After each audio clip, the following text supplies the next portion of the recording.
want to introduce our moderators for tonight's panel. Tonight, I am proud to introduce to you Gabe Hales and Jason Gia. Gabe Hales is a current PhD student in information sciences in the College of Communications, Arts, and Sciences, studying critical theories of networked social movements at MSU, and a veteran intern at the Burgess Institute.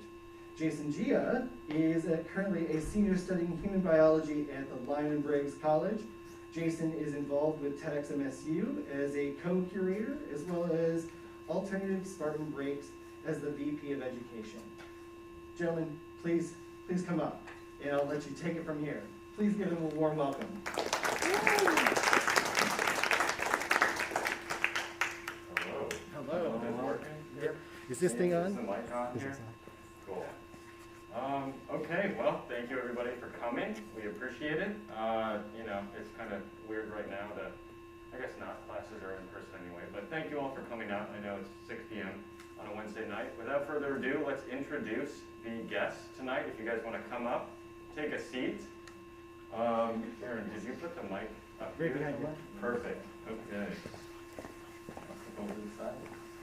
And we only have, what is it, 5 chairs tonight? 5 chairs. So, yeah, Jason may be standing. I'll just be walking around here. Yeah, you know, creating a nice ambiance for everybody tonight. But would you all want to just go around and introduce yourselves, introduce your venture? We only have 2 mics, but if you'd just like to just pass it around and tell us a little bit about yourself. Okay, so hello everyone. My name is Charlotte Bachelor. I am a 3rd-year student in the College of Arts and Letters with a major in professional public writing and a minor in African and African American Studies. And I'm the founder of the Detroit Accessibility Project. The Detroit Accessibility Project is a digital solution to accessibility guides and needs for downtown Detroit arts and cultures venues. So in June at our launch, we will have a fully accessible app and website in which disabled guests can go and sort through venue accessibility features to make planning their visits to downtown Detroit a lot easier and more accessible. Woo! All right, hi everyone, I'm Madison Marsh. I'm a junior studying environmental economics with a minor in entrepreneurship. My venture is The Cut. I have a cookbook that I wrote and published. I have a website that I sell my cookbook on, and I'm starting to sell it in retail stores as well. And I also am on the Women in Entrepreneurship board. Some of our e-board members are here tonight. It's a really great club too, if you're interested. Yeah.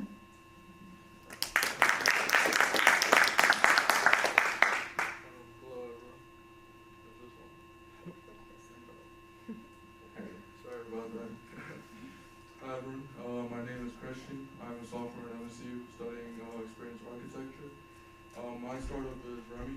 We focus on cross-border payments, so essentially sending money from the US to countries all around the world using blockchain as a medium to make it quicker, cheaper, and and more transparent for customers.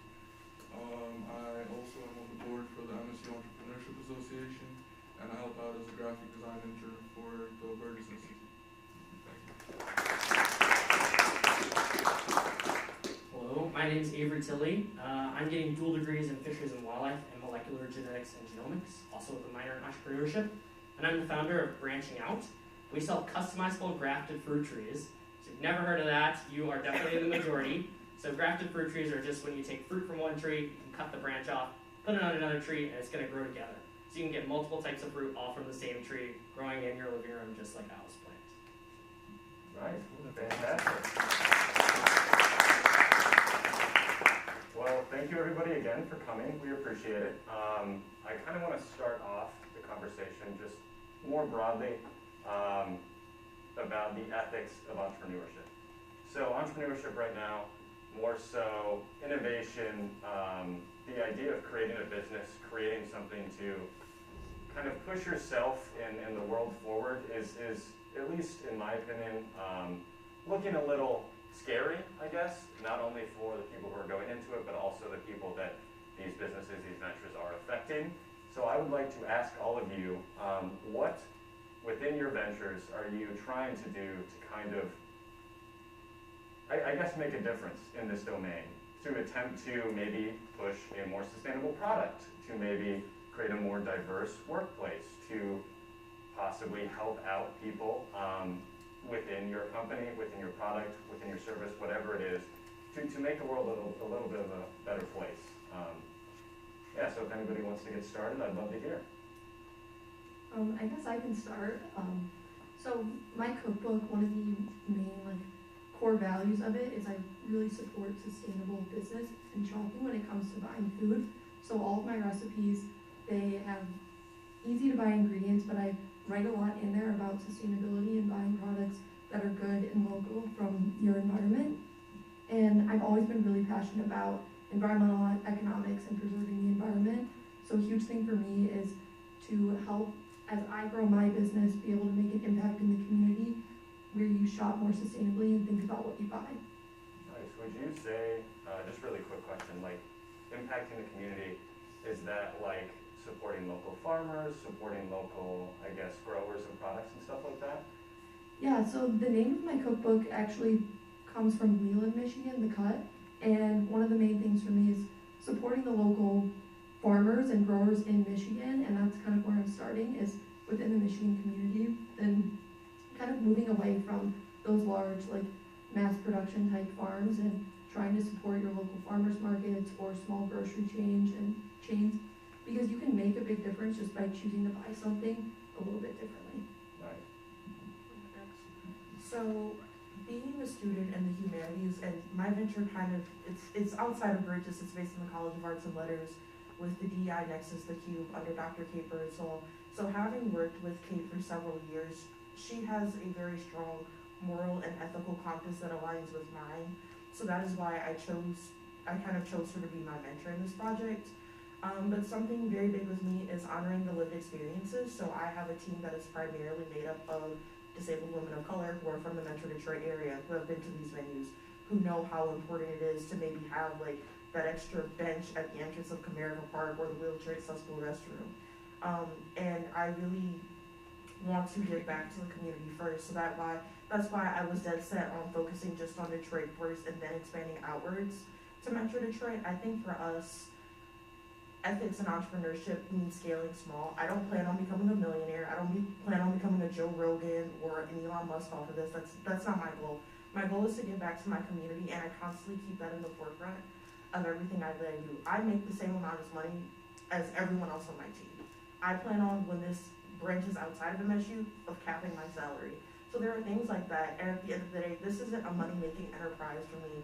It's a way for me to give back to my community and kind of pursue my passion and accessibility. Fantastic. Yeah, I'll jump off that. So obviously, with the tree business, there's a lot of sustainability components, but something that we're really passionate about at branching out is agricultural education. We believe there's a big disconnect between where people's food comes from, especially produce, and to when you eat it. So we think there can be a big impact made whenever you spend literally months of time growing these different fruits right in your living room and then harvesting those fruits and consuming them. So we hope to kind of partner with maybe schools or maybe other areas to gift trees to help engage others with kind of this concept of agriculture and where your food comes from. But yeah, kind of going off goals and community involvement that others have talked about, I'd say that's where it ties in. I think what we're trying to do with ethics at Remy focuses around transparency. In the banking industry in the past, if you look at the history, it's not a very transparent industry, I feel especially with their customers.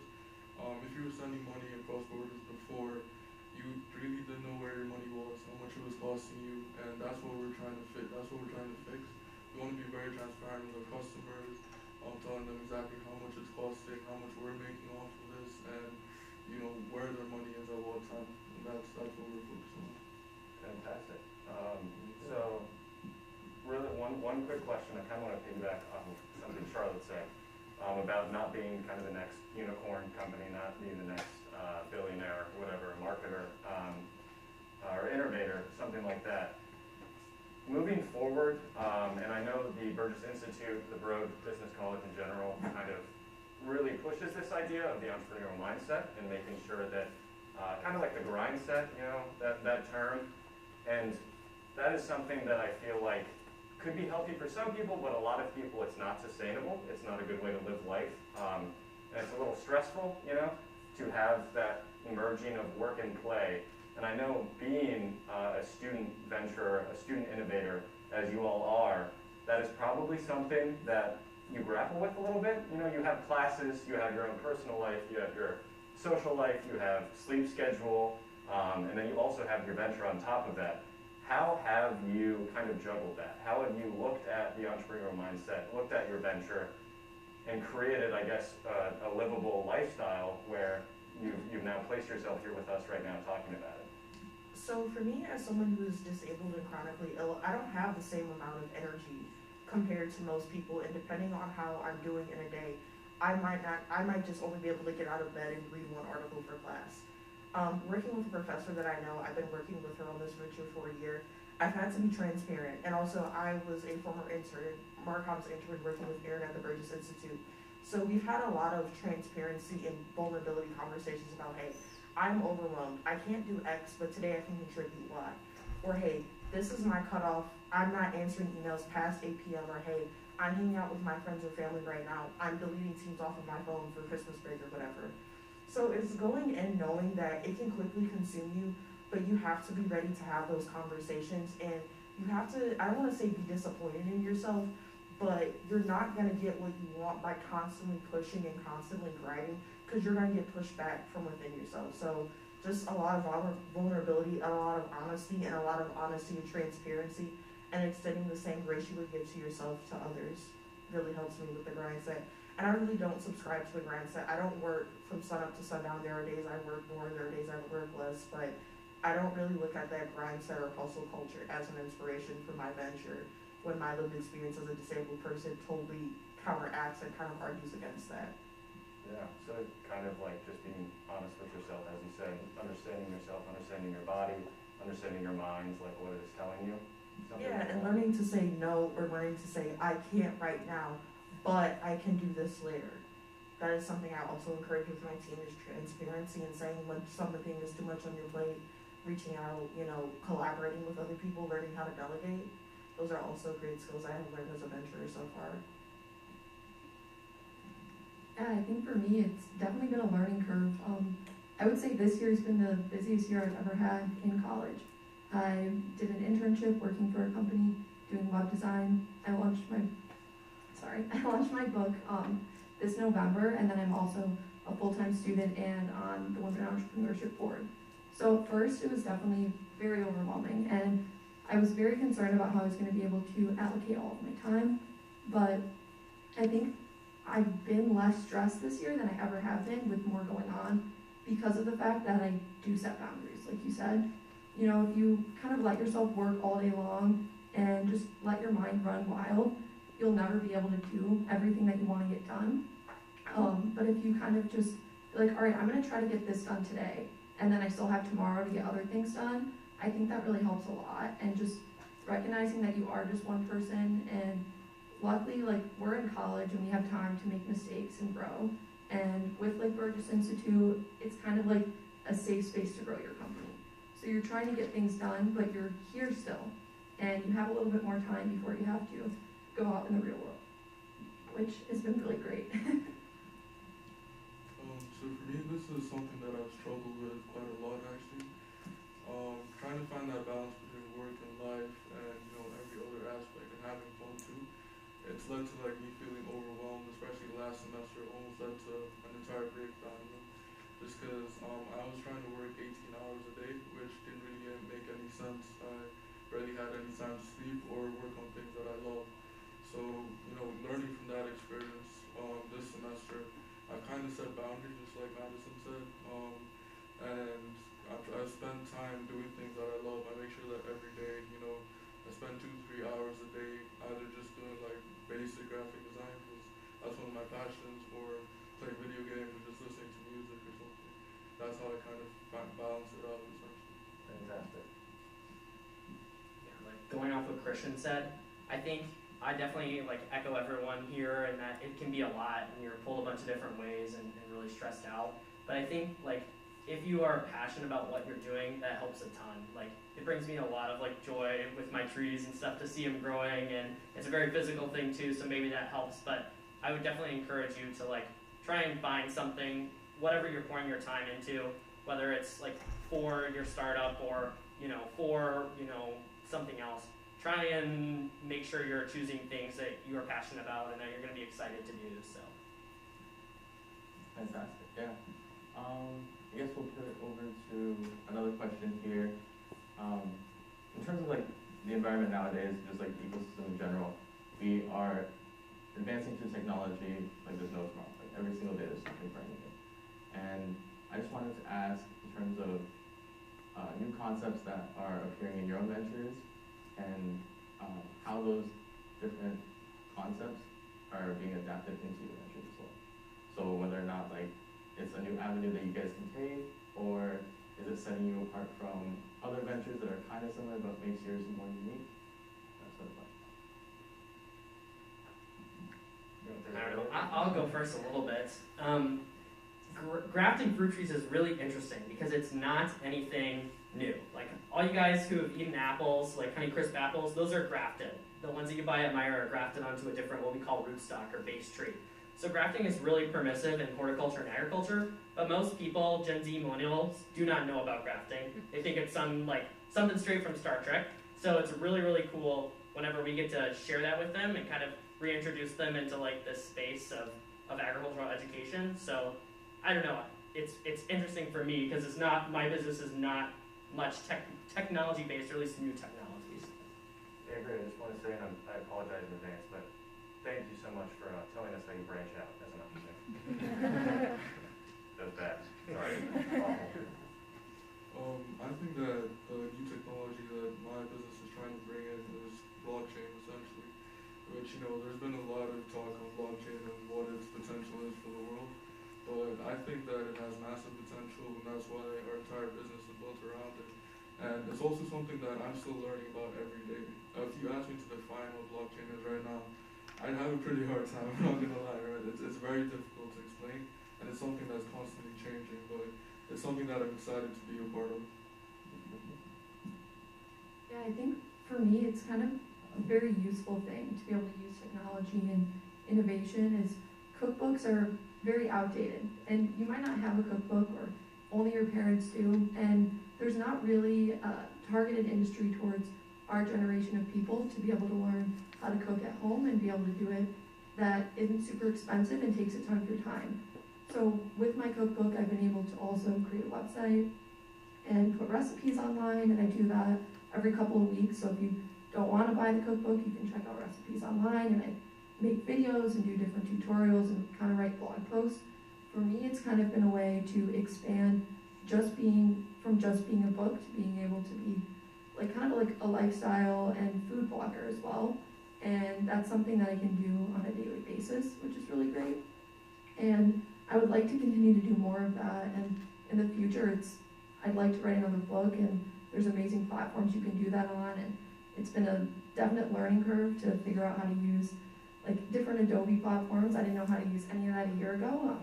And now I have a book, which is great. I definitely want to write more books, maybe do a virtual book, and it's great that technology is so integrated with business because you can kind of take both from the physical book and online and cater to people our age as well. Yeah, so I think that's a great question. I am not too much on the tech side of my venture. I am more so on the content side. However, it is interesting how we are able to take humanities database platforms such as Omega, which is typically used for archiving large collections online for online museums or academic purposes, that we are using Omeka as the platform for our database for accessibility information. So I think it's interesting to see something that I had learned about previously in another class that I thought only had any real bearing inside the walls of academia or a museum, and being able to use it for my nonprofit. And I think the fact that my nonprofit is a digital-based brand is also very interesting because everyone has a phone, everyone has a tablet. Why should someone have to go to 7 different websites to find accessibility information when they can go to one spot? And eventually we want people to rank accessibility information. We want people to take pictures if the accessible restroom is out of order, or the elevator is out of order, or something isn't ADA compliant, so we can get in contact with venues. So I think just having a digital platform versus like the traditional, you know, like fold out paper map like you get when you go on a tourist destination, I think it makes accessibility more of a forethought. It doesn't make it an extra burden on people who have accessibility needs. So, hearing all of this, especially Madison, you were talking about website, blogs, book format. Charlotte, you were talking about just different ways that you are reaching individuals, different ways that you are learning yourself, different ways that the company itself is kind of working together. And a lot of kind of student venturers, I think, have to create a hybridity of how they are going to push themselves, their business forward. They have to learn all of these new concepts, these new designs, in order to push themselves forward. And I want to know, like, how do you think that has both, I guess, hindered but also benefited this new generation of entrepreneurs, of critical thinkers, of innovators, something like that, pushing us forward? How have you kind of used that to your advantage? This, like, when you look at it on the surface, it's kind of stressful. Like, holy shit, holy crap. You have to look at all of you have to look at all these things and be like, I have to learn this, I have to know this, especially if it's just a one-person team. And I have to be the person that does marketing, that does development on the backside, that does on the outside stuff. Like, how have you used that, and how has it also hindered you moving forward? So, okay, there it is. So for me, it's kind of interesting because I started my venture around the same time I became an intern with the Burgess Institute. So it was kind of trial by fire, and everything I was learning in my classes as far as content writing and social media strategy was lining up with everything I was doing at Burgess, which was lining up with what I have to do. So if I'm trying to sell someone on why they should support a Black-owned business in Lansing, those same persuasion tactics and those same copywriting for social media can be used in a pitch deck for potential investors. I actually find it interesting when I go to interviews. People want to learn more about my nonprofit. People want to learn more about the struggles I face. So I think really with my nonprofit, I've made my degree work for me in a field where many of my colleagues maybe want to be authors or write for magazines or go to grad school and become English teachers. I've really kind of done something totally in my own lane that compiles storytelling, accessibility, you know, graphic design, social media. So I think being so multifaceted helped. However, having that industry experience before I really took the plunge made me learn I can't do it all on my own. I do not know UX design. I do not know how to code. I do not know how to use a Mega. So guess what I will do? I will go hire a team that can do all of that and not overextend myself. It's one thing to learn and be multifaceted, but to put yourself in a square that you don't fit or a skill set that you don't have, that's just foolish, right? It's good to learn new things, but you don't have to become a coding expert. If you really can't do it, just hire someone else, which is why I have a team of almost 11 people now, because I simply can't do everything with a project this scale. So also understanding that just because you have skill sets doesn't mean other people are capable of helping you or enhancing those skill sets. Yeah, kind of just the grind set idea. Sorry, just it's kind yeah, of like it's very not healthy. It's very anti-grind set. I think I started my venture in June of last year, and by October, November, I had hired my entire team. So I was not just out here by myself doing everything, because that's impossible. And I want ethical scaling. I don't want this to like blow up in my face and everyone else's. So if it takes a little longer to launch, if it takes a little longer to have an app, if it takes a little longer to get into the community, that's fine by me. But people are learning, people are growing, and we're venturing safely and not to the point where people are being worked to death. Exactly. Yeah, I think for me, I'm a little bit on the smaller end of things. It's only me doing everything, and so it's definitely a huge learning curve to figure out how to do all the different technology platforms. As I said before, I didn't know how to use Adobe. It's definitely helpful to kind of outsource and ask people around you for help, and if they can kind of give you a little tutorial, and then you can kind of go on your way and learn more, and it's been more useful than I ever could have imagined. I also learned how to use website platforms. I'm not a coder, I don't know how to code, but I did learn how to design on Squarespace and make that work for me for an e-commerce platform. I do a lot of my sales online, and that platform works really great for that, and I do my credit card, sorry guys, I do like all of my credit card information. I had to open a bank account. I had to figure out how to connect all of it to make sure that I could actually get my product to people. And the day I launched back in November, I think was probably the most stressful day I had all year, because I was like, oh my God, what if this doesn't work? What if people can't put in their information? What if I can't figure out how to access everything and actually ship these books out to people, because I have never done something on this scale. But I think it's definitely just trying to figure out how you can just take like one step in, and it's kind of like 2 steps forward, 1 step back, and then you learn and you move on. And that was kind of the same with the side of things with social media as well. I like social media, I think it's cool. I'm not like a big TikToker. I post on Instagram for fun, and so like teaching myself how to turn that into a business side of things, being able to post and promote my recipes and promote blog posts was definitely a little bit of a challenge at first, and staying consistent with all of that. But I think the best thing you can do is just try, because the more you try, the more you're gonna learn, and then it always just gets better. I think that all the information and knowledge that's out there on the internet today is very, very important. I think that it's pretty easy to make yourself knowledgeable in many different subjects that you previously wouldn't be able to. Like for example, over COVID, like when we first went into lockdown, I spent a lot of that time learning about UX design, graphic design, and furthering my knowledge in that field. And that's how I learned to use all Adobe products and everything, all on YouTube actually. So I think that it's very important that it's out there. It can really help an entrepreneur become very skilled in many different areas. Yeah. Adding on to like what Christian had to say, I'll say like the opposite end of that, at least that I've experienced, is a lot of times when I don't know how to do something, I'll figure out how to do it, but like just for that thing. So then I don't actually learn maybe how to do anything else with that. For example, like Photoshop or stuff like that. I just know how to use it for this one specific application.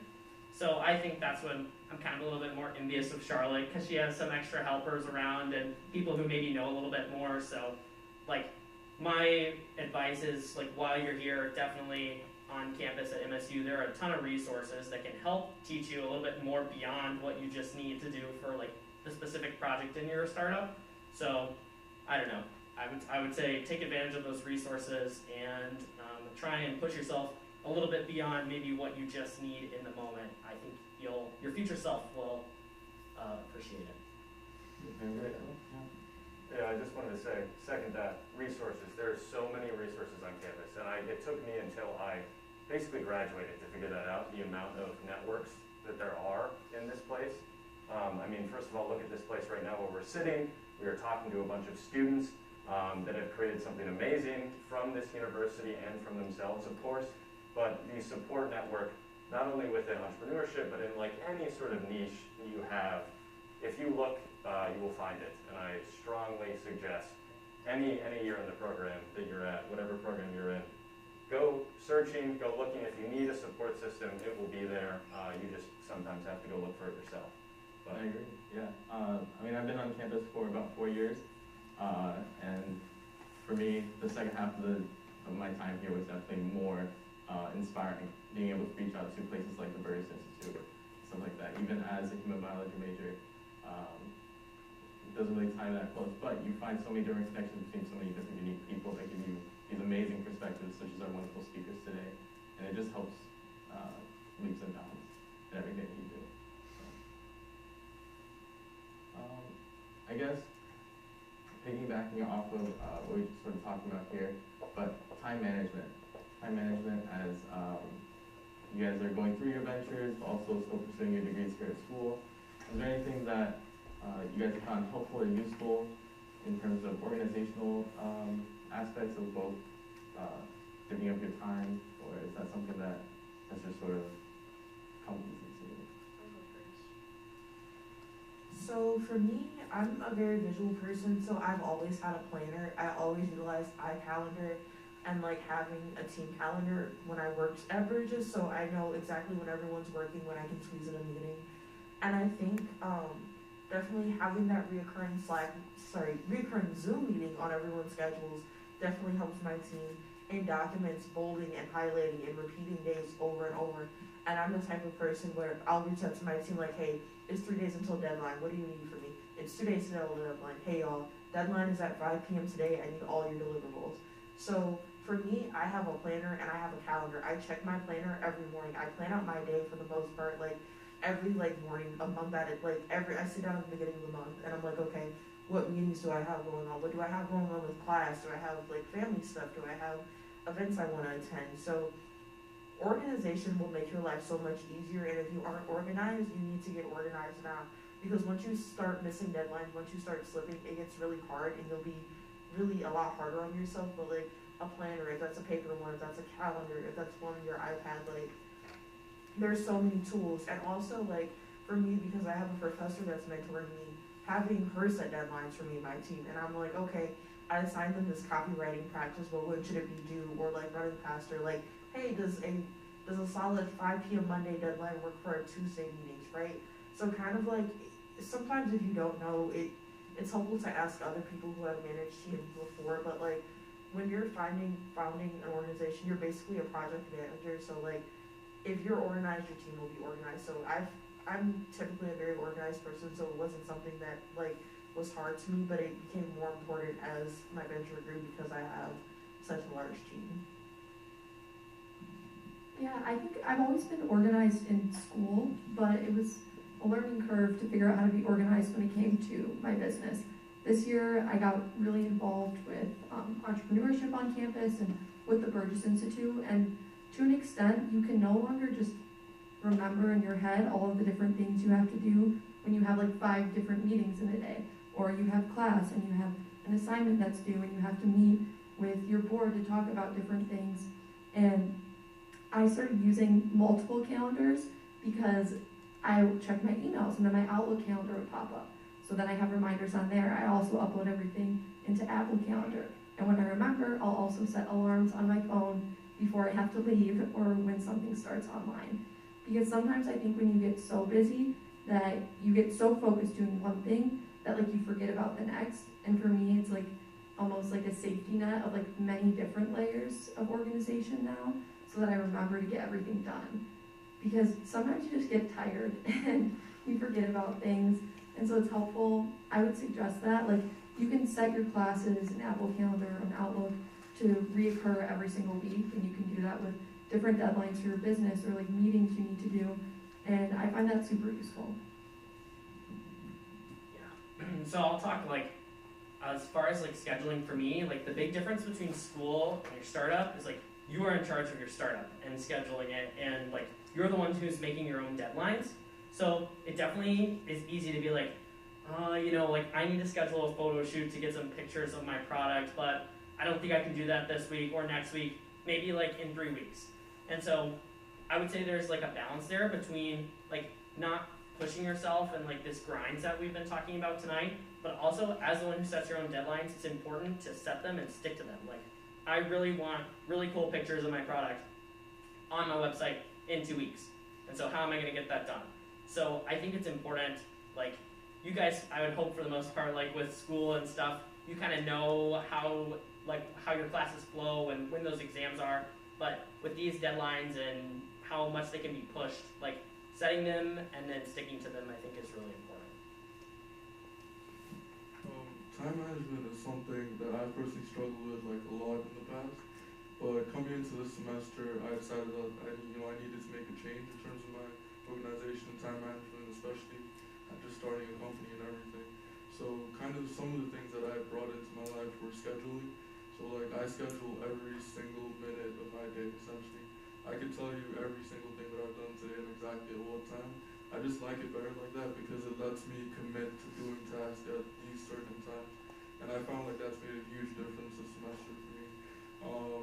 Kind of like what Madison said, I schedule things in many different calendars, which gives me many different alerts, so it makes sure that I never miss any deadlines or procrastinate, for example.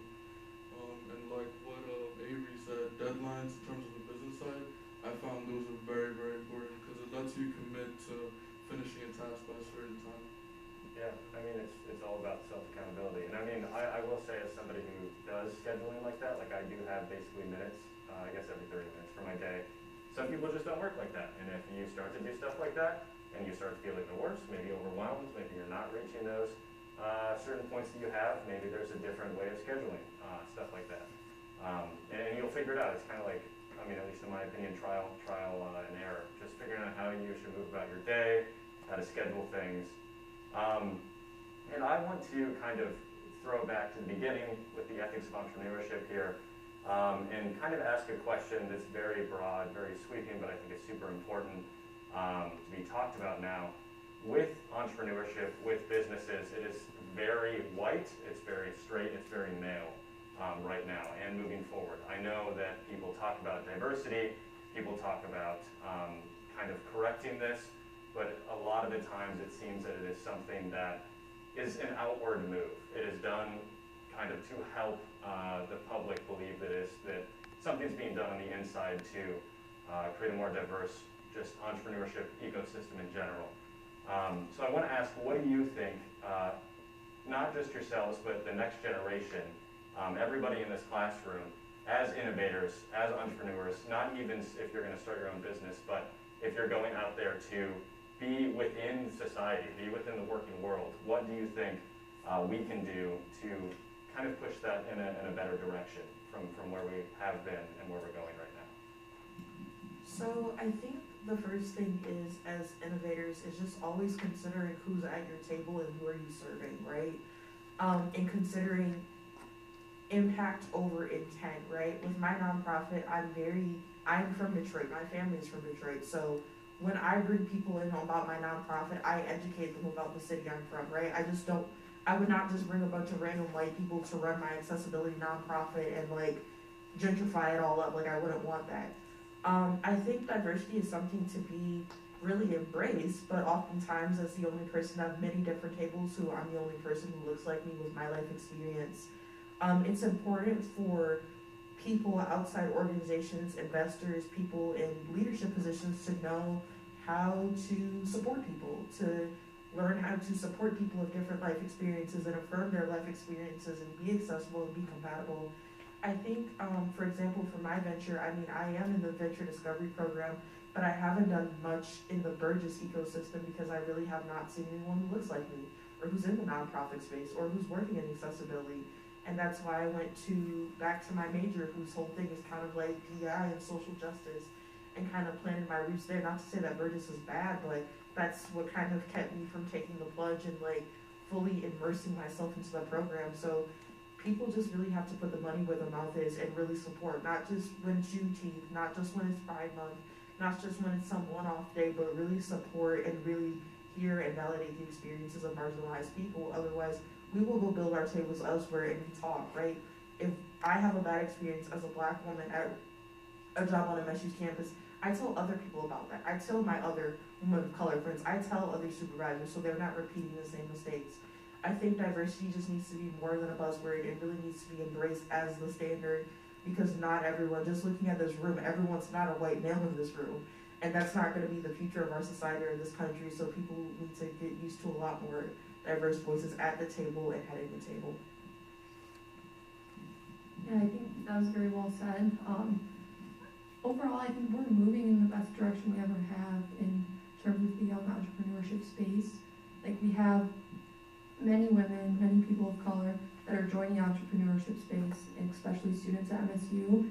And I think it's a slow journey, but from my experience at the Burgess Institute and what they've been able to offer me, they've been nothing but helpful. And I think, you know, being in an on-campus organization within there, it's kind of made the steps a little bit easier into getting involved with them and seeing the accessibility of those resources. But I think Michigan State has a really great mindset in what they're doing and trying to make this a better place for everyone. I think that's really great. On my company end right now, it's just me, but I think that everything you said is extremely valuable and important in the world of young entrepreneurs. I think it all really begins with ensuring that everyone has a seat at the table. What I mean by that is I've always been a big believer in understanding other cultures' perspectives and other people's perspectives, right? And I think that from a business perspective, when you're making big decisions or when you're deciding how your business can deal with certain decisions or certain situations, each ensure that you have everyone's perspective from all different cultures, and that means building a very diverse and inclusive team so that you understand many different perspectives. Yeah, like going back to what Charlotte said about like listening to your team or hearing them, like I guess the word I would use is listen and engage with them. Like really try and see who's with you and get to know their story and like who they are as a person. Like not just like inviting them into your space, but also, like she said, connecting with them and like really trying to understand who they are to better see maybe what needs they have or how they view things differently than you. I think that's like a big thing and a big reason why like diversity can fail or is like in the wrong direction is because there's like not this connection there, this like integration. So I think it's important like as startup founders, owners to be like pushing that narrative and trying to like engage and really listen to the people that you're working with and working for. So. And also when we're talking about diversity, don't just tokenize, don't just hire it as like, I hired one black person and I hired one wheelchair user. That's it. Like, if you hire those people but don't meet their needs, but don't see them, but don't find value in their culture, you're microaggressive, you're ableist, you're racist, that doesn't mean anything. Like I said, impact over intent. A lot of diversity efforts are very well meaning, but they fail to meet the needs of people where they are and fail to support people. So any diverse, any like type of diversity thing that you're trying to do as a startup, if you don't know, bring in someone with that lived experience. There's so many educators on TikTok about so many different marginalized communities. There's book lists after reading recommendation, like the information is all there. And like when all else fails, pay someone about their lived experience and their time and how, to kind of right the wrongs. But I feel like all diversity attempts really need to be done with, are we doing this because we care, or are we doing this because we look like we want to care and we want to get brownie points? Like, we don't, personally as a woman of color, I don't value that, and me and a lot of my peers and colleagues see straight through that bullshit quite frankly. Yeah, I mean, I'll just say, it seems that we, oftentimes, especially in 2020, everything that happened, I won't go into detail, but it seemed like monetary diversity instead of standpoint diversity. Looking at perspectives, looking at cultures, looking at background, looking at needs, looking at the impact of what you're doing and focusing on that rather than just the shareholders and what money will be given to you from the actions that you take. But I think I am out of questions. Jason, if you have one more, I think we have time for one more question. For everybody? So, sort of going off of the ethical debate that we're kind of having right now, in terms of what Gabe just said there, and looking more towards the monetary aspect of it, right? Right now, we can see that there is a lot of monetary motivation when it comes to this kind of stuff, but is there a way in which you guys are counteracting that? And I can elaborate more on that. I have a question about that. Do you mean specifically when it comes to diversity, or? It can be in diversity, but just in ecosystem.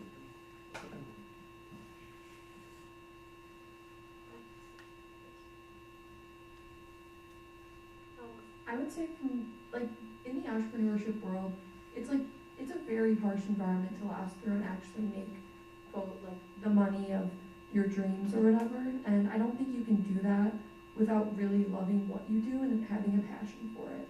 And I think it's kind of like a side effect almost. If you really love what you're doing and you're pushing it out to the world and you're trying to share what you do with people, then yeah, maybe you will make the money that you want to make.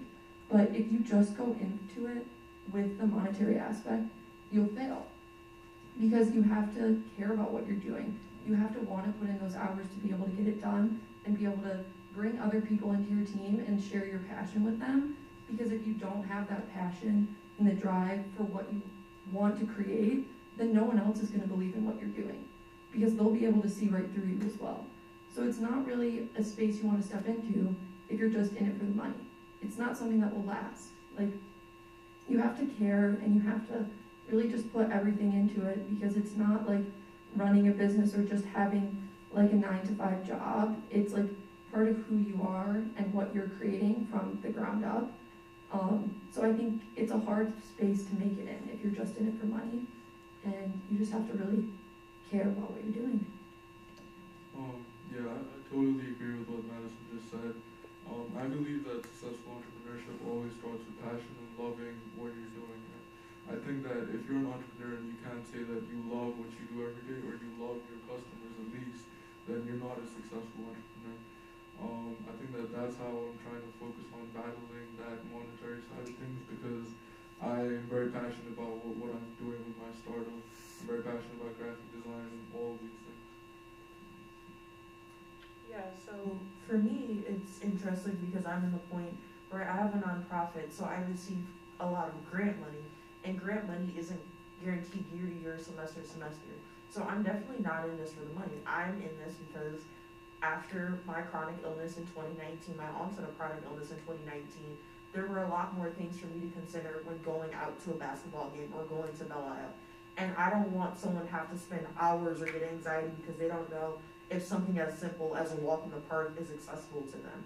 I do this because I love and care about my city, and I think everyone should be able to love and care about and experience everything Detroit has to offer, even if they are disabled. I can go get a job anywhere and go make however much money I want. I say I would rather have a day job that fulfills my needs so I can then fulfill my dreams of my nonprofit. But I don't see my nonprofit, because it's a nonprofit, I'm obviously not in the business of making money. I'm never going to have a paywall behind my information or to access our app or an ad-free edition. I'm going to make that information readily accessible to everyone. But yeah, for me, I never went into it thinking, oh, I'm going to be the next, unicorn app, because that wasn't my mindset going into it. My mindset wasn't to become a millionaire. My mindset was to give back.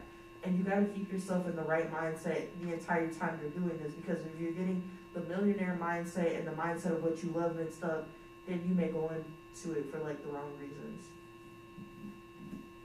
Yeah, I guess kind of steering in a different way from Charlotte. My startup is a for-profit, so definitely monetarily it's important for us to both make money to keep the business running, but also just from the kind of inception of the idea in general is monetarily surrounded. But I think everyone shared, something that I resonate with a lot is trying to at least have my business have some sort of greater good purpose, or some sort of leaving the world better than you found it kind of thing. And so I've kind of already touched on with sustainability and agricultural education, those are big for us, because even at the end of the day, if it comes down to it, and none of you guys bought a tree, for example, they're not for sale, by the way, but if none of you bought one, my hope is that at least a few of you walked away learning that you can actually graft trees, which I imagine some of you guys didn't know, and I consider that a win in my book. So I think it's definitely a weird way to balance and look at things, but you can still, in my opinion, have a monetary component while also trying to advance some sort of social justice or greater good kind of component. Wonderful, fantastic. Well, I think we're going to have a few questions.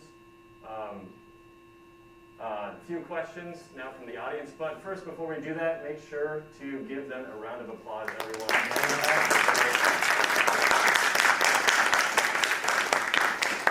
Yeah, as I said, it's weird, first sitting up in front of everybody, and then also just, at least for me, I haven't really been to campus since last semester, so all my classes are online, so it's just, weird to be in front of so many people, masks, whatever. But if anybody has any questions in the audience, please feel free. Raise your hand. We will sprint the microphone over to you. Thank you, Erin. Hi, I know a lot of you guys mentioned UX design within your companies. How do you feel like UX designers impacted your venture so far? I think UX design is a very important part of my venture, because I'm personally a UX designer. So it's something that I'm trying to incorporate. I want to make sure that we have a great user experience, both on our mobile app and on our web platform. So I'm always, every single day, right now I'm still working on the app design. It's something that I think is going to be very important, and it's something that is going to separate us from the competition. Yeah, so as a professional public writing student, our sister program is the Experience Architecture, so I have a lot of friends and colleagues who are in the program, and having great UX design and user interfaces are super important to what we do, because the heart of our work is accessibility. So if it's not accessible for people with blind or low vision or other difficulties or impairments, that's something we need to consider.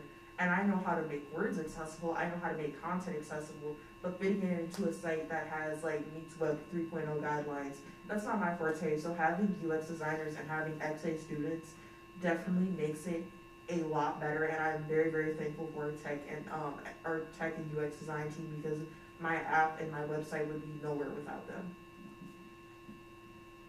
I don't really work much on the internal end of things with that. I use Squarespace for my website, but I think the user interface part of it, making it really easy for them to be able to find the information and products that they want, has been super helpful. It's not as much on the coding end of things, but designing it and being able to place things, you can find the recipes, blog posts, you can shop on there, and being able to see all of it visually, and just kind of the innovation with technology that you don't now necessarily have to learn how to code to be able to create these types of things and be able to put them out to the public for people to use.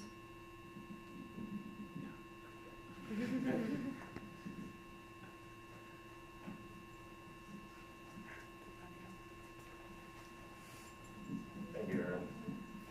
Hello. I had a question about when you're, potentially when your businesses face roadblocks where there has to be a potential pivot in the business model.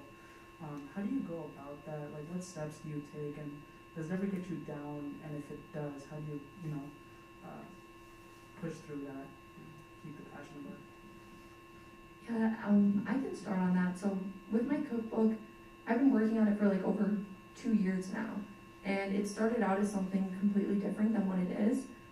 It was originally named Madison's Ultimate Recipe Book or something like that. And it was an 8.5 by 11 size sheet. All of the pages looked different. And one day I kind of just looked at it and I was like, you know what? I don't like this anymore. And I want to change all of it. So I think that was a major roadblock. It was okay, I have something that I created and I like the content of it, but I don't like how it looks anymore. So how can I figure out how to change this and make it into something that I want to sell? And it was kind of just looking at, okay, what are my options here? How can I make this a little bit more professional, turn this into a product that I can really sell in the market? And I was able to find resources to be able to help me with that. And it's kind of just, if you take your time and just go once at a time when you reach those roadblocks and be okay, this might not be where I want to be right now, but eventually I'll get there if I keep trying. And I think if you keep trying, especially when you reach a roadblock, reach out to other people, ask for help, ask for outside input on things, because you look at something so much that it's always helpful for other people's opinions to be in your project. Yeah, so one of the roadblocks that came very early on with my business was we met with what we thought was going to be a major corporate donor or community partner. And we prepared this hour-long pitch, and it moved the woman to tears, and we never heard from them again.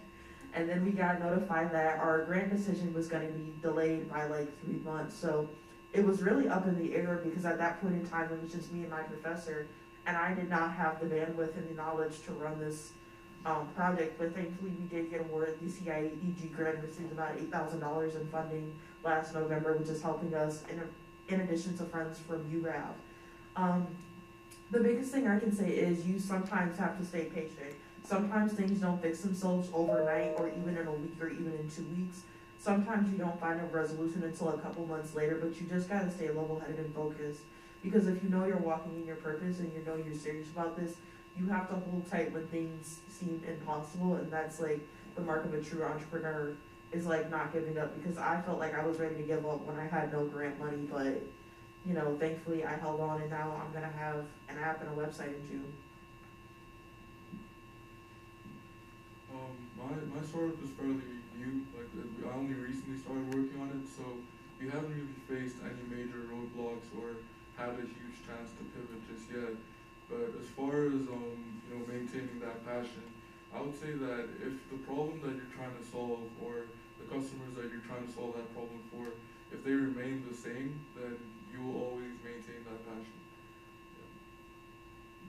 Yeah, I guess my word of advice is just it seems counterintuitive, but don't fall in love too much with like what you're doing just yet. Like be willing to like let the perfectionist side of you kind of die and accept that this thing that you have right now may not be what actually like reaches other people. So it's definitely a balance between having the passion to keep going, but realizing that even if this, baby child project of yours, is exactly what you want right now, it may not be what is, put into play later on. So. Well, I think I'm getting the go-ahead. One more question? You can do one more question. One more question. Never mind. Ignore that. I was trying to read invisible talking from the back.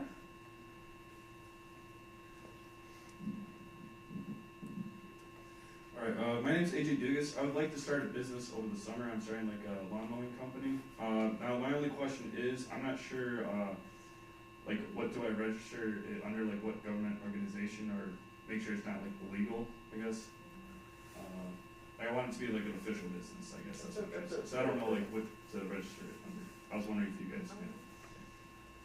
My biggest piece of advice would be to go to the Burgess Institute. I think that we have interns at the Burgess Institute, like legal interns, who will 100% help you with that, all for free. So yeah, go to the Burgess Institute. And that's not even an ad. We didn't pay him for that.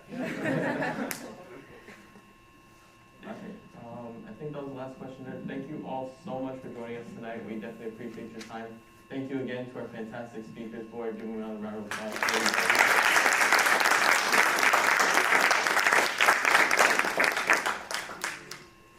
Guys, cool. Thank you so much, everyone. Have a great night. Hope to see you